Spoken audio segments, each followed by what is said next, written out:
بسم الله الرحمن الرحيم. أخوكم مروان البرنس من صفاقس.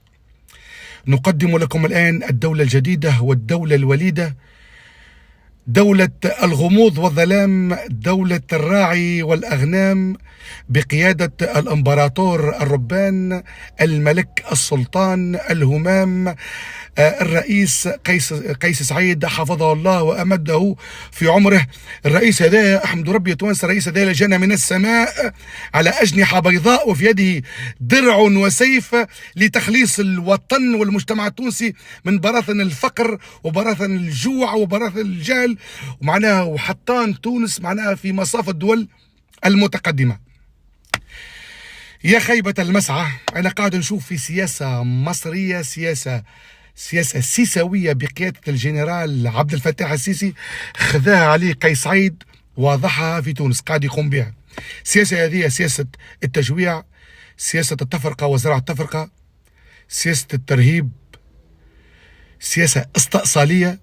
تصورتي قيس سعيد معناها ركع وجند الوسائل السمعية البصرية ليخوضوا معركة بدلا عنه ضد مؤسسات الدولة بقيادة الاتحاد العام التونسي للشغل، وضد الرأي الآخر ومناضلين تونس. مع عمرها تونس وصلت إلى درجة من الدكتاتورية كما الوقت هذا، وقيس سعيد قاعد ينتهج في طريقة عصا موسى.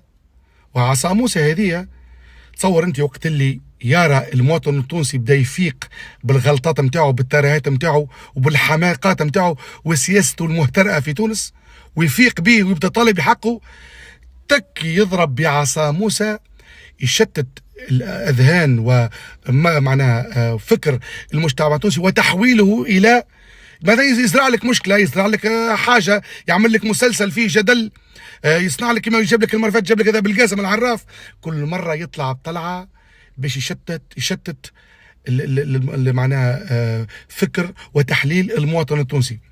وعصا موسى دي صارت في فيلم اسمه الهروب اللي خرج عام 1990، اخراج عاطف الطيب فارس السينما العربيه. تفرجوا عليه، فيلم اسمه الهروب، يحكي على عصا موسى. عصا موسى هذه قاعد ينتهج فيها قيس سعيد معناها، فهمتي ولا، لتشتيت رأي المواطن التونسي.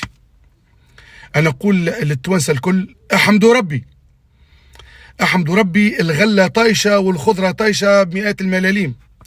احمدوا ربي، الخدم معناها طايشة، بصوروا معناها الحكومة تقرق بالمواطنين يجوا يخدموا، السلام الزملين من 500. احمدوا ربي، اللحم اللي ب 10,000 فرنك وممكن ب 7,000. احمدوا ربي معناها البنيه التحتيه نتاعنا والصرف الصحي كل شيء مريقل. احمدوا ربي معناها شوفوا معناها تونس معناها ولات في مصاف الدول المتقدمه. احمدوا ربي معناها المواطن التونسي ما عادش يحرق ولا في عهد قيس سعيد، بالعكس ولو فرنسا وايطاليا قاعد تحرق لتونس باش تجي. حاسدين على رئيسنا، حاسدين على العبقريه نتاع الرئيس قيس سعيد، لا نظير لها في الامم الكل، امريكا والمانيا معناها فهمتي ولا فاده منا ومختضين منا على رئيسنا.